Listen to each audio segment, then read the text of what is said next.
5 August ছাত্র জনতার অভ্যুত্থান দিবস।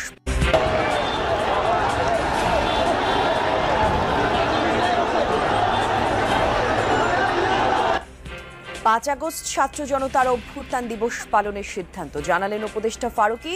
14 জুলাই থেকে বিজয়ের দিন পর্যন্ত চলবে নানা আয়োজন।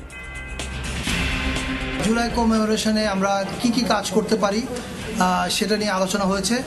সো অনেকগুলো পরিকল্পনা নিয়ে কাজ চলছে।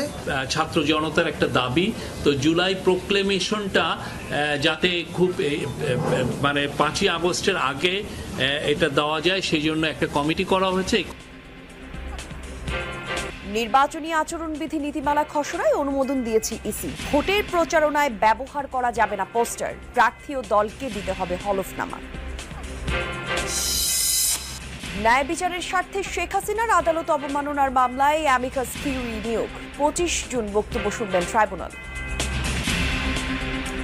ট্রাইব্যুনাল স্বপ্রণোদিত হয়ে উনাকে এই মামলায় ট্রাইব্যুনালকে সহায়তা করার জন্য এই আসামিদের পক্ষে এবং ট্রাইব্যুনাল এই আইনের ব্যাখ্যা দেওয়ার জন্য ওনাকে অ্যামিকাস কিউরি হিসেবে নিয়োগ করেছেন।